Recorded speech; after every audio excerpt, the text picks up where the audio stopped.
Sometimes it feels like you need this much money to buy a house, and sometimes you actually need that much money to buy a house. The age-old question is what's going to happen with the housing market, and should you buy a house? And personally, I always think yes, but it does always depend. What's up? My name's Avery. I'm a realtor and investor in the Raleigh-Durham area of North Carolina, and I absolutely love real estate, and every single year for the past 5 years, I've tried to buy at least 1 to 3 properties. So I'm semi-qualified to give you some sort of semblance of advice, although none of this is advice, and you should always do your own research and make your own financial decisions and talk about where potentially the housing market could go within the next year. And personally, like I said, I do think it's always a great time to buy property, but near to the end of the video, I'll go over why you should not buy a property.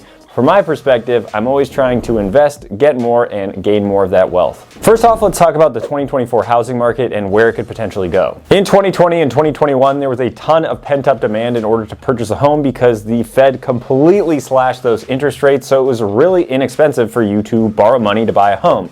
Now a ton of people have really low interest rate mortgages and they don't want to sell their homes even if they don't necessarily like it. And after the Fed realized they probably slashed rates and held them slashed for too long, they tried to reverse that decision essentially because inflation was running rampant, so they started increasing interest rates. And now interest rates that the Fed hold and your interest rate on your mortgage are not 100% the same, although they are very heavily correlated.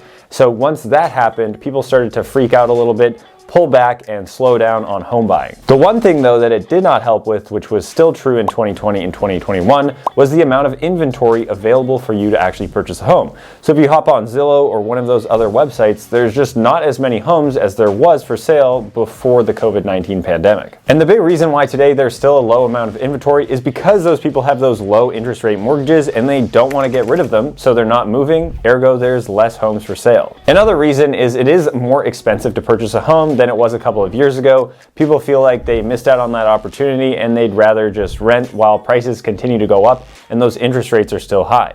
So in order to purchase a home, you do need a good amount of money, and that monthly mortgage payment could feel pretty high compared to what potentially you could get for rent, or depending on where you're living, it may be completely different. But now people are a little bit more used to those higher interest rates and people are okay with buying homes, and a lot of homes are actually selling really quickly and there are still bidding wars, but other homes are sitting on the market and taking a while to get sold. So this is very interesting and something I always like to bring up when I talk about the prediction for a housing market.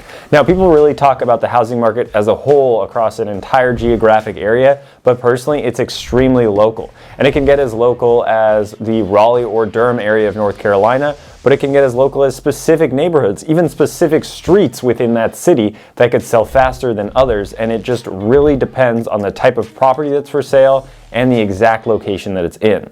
And even in 2008, there were properties in various cities that got absolutely demolished from a price point perspective, and other cities where it didn't really go down all that much. So it really depends on a number of other factors. That's why I always like to say that the housing market is extremely local, specific to where you are buying. Yes, there are always big macroeconomic factors. There could be a major recession, a pandemic, other things that do make things worse for the housing market or better. But what's going on a microeconomic level is going to be far more important for that local housing market. And the thing that's interesting about this housing market is now people are a little bit more cool with what the rates are right now, even though those are maybe 6.5% to 7.5% that you're going to get for a traditional mortgage with a pretty solid credit score, is the Federal Reserve did mention the other day that they do plan to potentially lower those interest rates.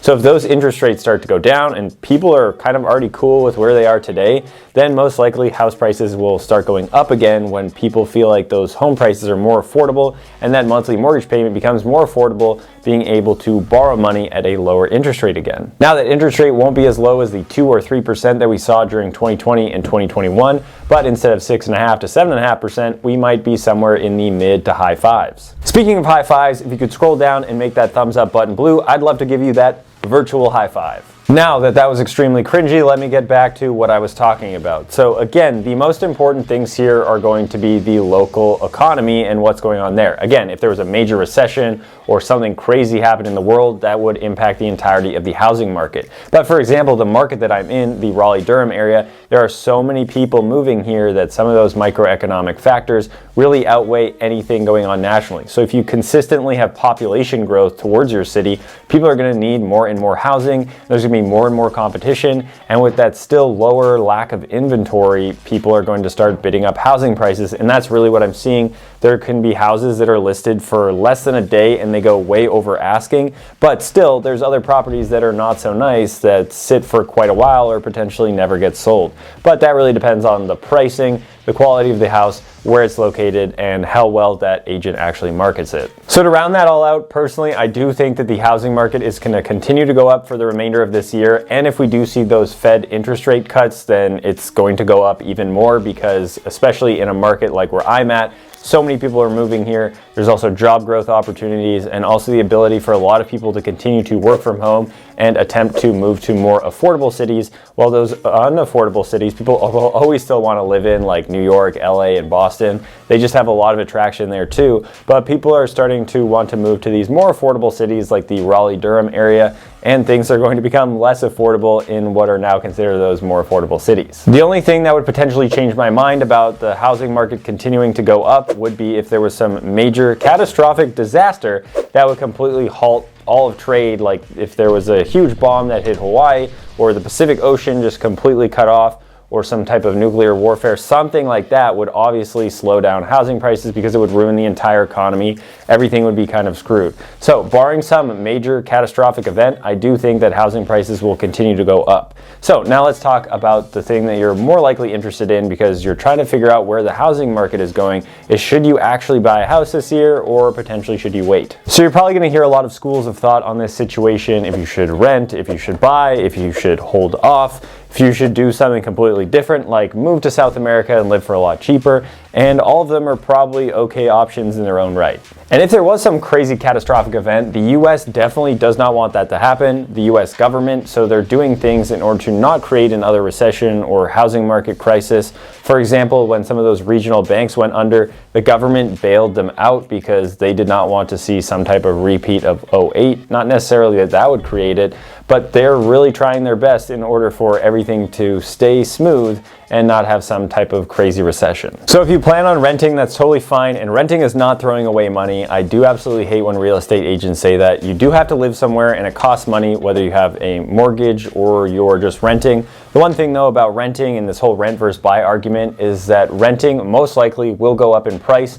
Might not go up, $1,000 per month within a year, but it's possible that over the course of that same 20 or 30 years that you have a mortgage, that rent payment could go up $1,000, even $2,000 a month alongside inflation, whereas your mortgage will more likely be stagnant. Yes, your property taxes and insurance can go up, but it definitely won't go up at the same rate that rent will go up. And if you are one of those people who do plan on waiting because you really just do want to buy a house, but you want to see where the market goes and you want interest rates to come down, I don't really think it will save you any money. It will just lose you a lot of time, because if you waited a whole year, you're more likely going to find yourself in a situation where the interest rates are lower again. So you could find yourself with a better interest rate, but maybe now you're paying more for that property, or it's harder to get into that property because there's more people who are interested.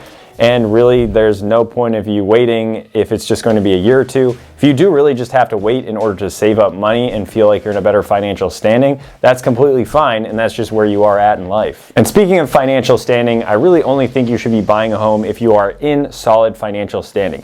Do not overextend yourself because you really just want to buy that home. Do not buy up to the complete highest amount that you're pre-approved for. Just because you can buy a $600,000 home does not mean you have to buy a $600,000 home. You could buy a more modest property that you feel more comfortable making that monthly payment in a place that you like, and you feel like you're going to be there in the long term, aka more than 2 to 5 years, and that way it will make more sense, because if you end up buying a property, selling within 2 years, you're going to be paying a lot of fees associated with buying and selling that property. And it's possible that in that short period of time, the market could go down, even though I've been talking about it going up. But it's possible it could go down because anything can happen. I'm just a guy giving my prediction on YouTube. So you want to make sure that you have good financial standing, plan on living in that place for a while, and you do like the area Otherwise, there's really no point in buying that house at this time. So hopefully that bit of rambling helped and you figure out, should you wait to buy a house? Should you just go ahead and do it now? Is it a bad time to buy a house? And again, I never think it's a bad time to buy a house if you have a long-term mindset and you have good financial standing and you have reserves in order to pay for issues that come up with that property.